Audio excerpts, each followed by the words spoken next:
Welcome to WhatGear Reviews, you legendary Sony fans, and today I'm going to show you guys how to make your Sony headphones sound even better. And if that sounds good to you, I'd appreciate a thumbs up. I've spent a lot of effort researching this for you guys so I could lay it out nice and simply and teach you guys how to improve your sound on any Sony headphones that connect to the Sony Headphones app.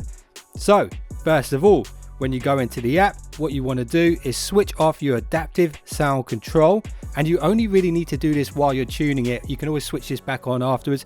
Then turn off your ambient sound control and then scroll down a bit here. Switch off the DSEEHX. So this is really specifically for upscaling music that's lower res. When you're tuning your headphones, you don't want to use a low res audio file. So switch that off. Then you want to go to sound quality mode, and pretty much a standard is set to priority on stable connection. Assuming you're in a good quiet area where there's not too many other gadgets and Bluetooth devices around, set it to priority on sound quality. And this is again just specifically for tuning the headphones. So in this video I'm going to be using the WF1000XM3s, the best noise cancelling earbuds I think on the market today. These are actually really competitively priced right now, and now is the time to pick them up. If you guys want to check out the price, there'll be a link below this video.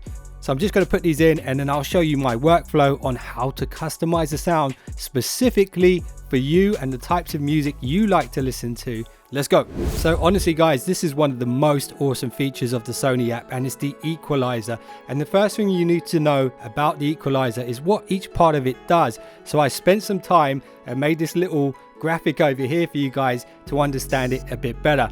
So you've got the 15.6K range here.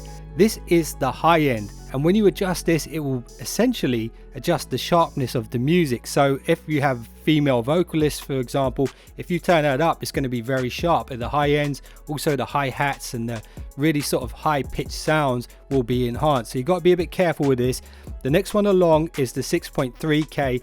Now for me, I'm sort of simplifying this a bit so it's easier for you guys to follow, but this is kind of the kick and the details in the music. It's the high mid range. Then next along in the center is the mids, and I spent hours playing around with these with the WH and the WF headphones.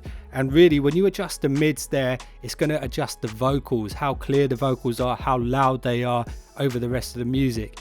Then you've got the 1K mark, and this is where most instruments reside, and also vocals as well. So one thing you need to realize here is when you adjust these ranges, it doesn't just spike that one point, it kind of peaks up to that point from the other frequencies. So it will adjust the ones either side of it as well. So keep that in mind. So the instruments and the vocals are quite close together. When you adjust one, it will affect the other one a bit as well. So keep that in mind.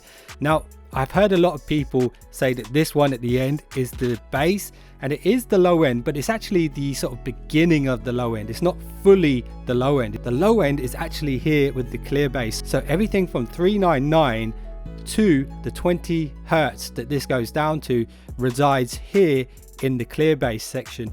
And with the power, you've got to be a bit careful, because if you go too high with the power, that's kind of that muddy range. If you go really high with that, your music is going to become very muddy and not as enjoyable. So I hope you guys understand that. I hope you like that little graphic I made for you guys just to simplify it a bit. That will be available on my website, so you can save it to your phone and use it for reference if you want to. And I appreciate a thumbs up if you get some value out of that. But anyway, let's start by tuning this for EDM. And I found a good track to test this with in my headphones playlist on Deezer. This one here by Olive, You're Not Alone. The good thing about this track is it starts with vocals mainly. And what you want to do in the headphones app is actually start at the right hand side with the sharpness. Get your volume level in the right spot as well. You don't want it to be too loud. One thing this will do, if you bump it all the way up, you'll get a lot of that white noise in the background, if there is any in the music. And one thing you got to remember as well, guys, is that when recording artists record the track in the studio, they spend hundreds of thousands of pounds on the equipment in there, and they do a lot of that tuning there, which is specifically tuned for their studio setup. So their studio headphones, their studio speakers.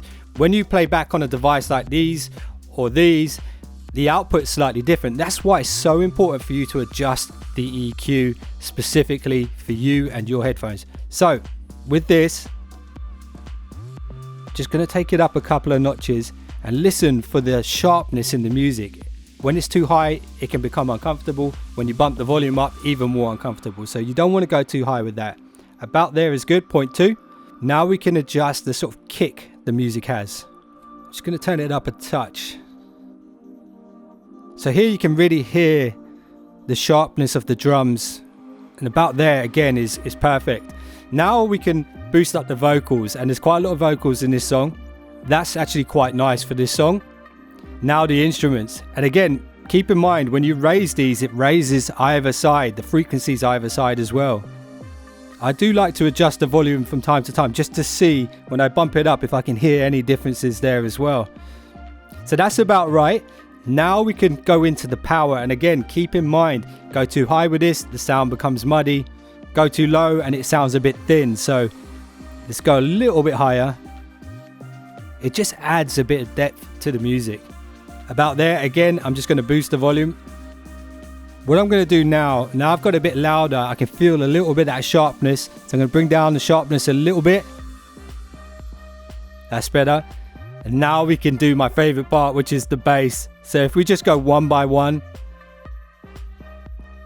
until you can really feel that bass, that's what you want. And one of the great things about these headphones is they deliver a really good amount of bass. About here is where it starts to sound really nice. And there for me is the sweet spot. And that just sounds so awesome now. So here is my preset for EDM music. And that's how you tune your headphones. Use that little table I made and you can fine tune it specifically for your type of music, your sound, your specific headphones. Trust me, you want to do this. Don't just rely on the preset EQs that Sony provide. So I'm not here to tell you this is the settings you should have, but I will show you my presets that I have that I spent quite a lot of time on fine tuning for certain types of music.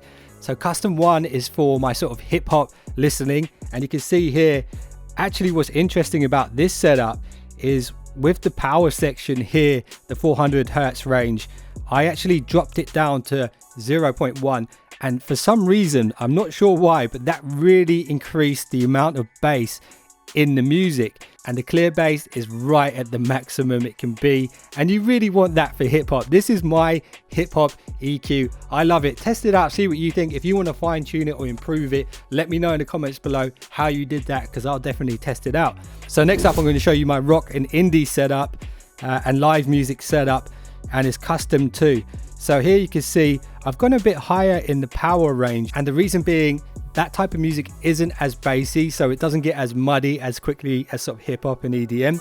The clear bass is on 7. That is my live indie and rock music setup, and it's perfect for me. I really like this one. I spent hours tuning this, so if you guys want to check it out, let me know your feedback and what you think of these, especially if you're using them with the WF1000XM3s. I do have a different setup for the WH1000XM3s. If you want to know what that is, let me know in the comments below, and maybe I'll make a separate video about my custom setup for the WH1000XM3s. If you guys got some value out of this and you learned something new today, I'd appreciate a thumbs up. And if you just subscribed, you're now one of the finest subscribers known to man. And check out my other Sony headphone videos that I've made in the past. I believe I'm the first person to actually review the Heron 3 headphones on YouTube. That thumbnail's on screen right now. Go check those out, brand new from Sony. And if you just subscribed, you're now one of the finest subscribers known to man, and I'll see you in the next one. Don't be late.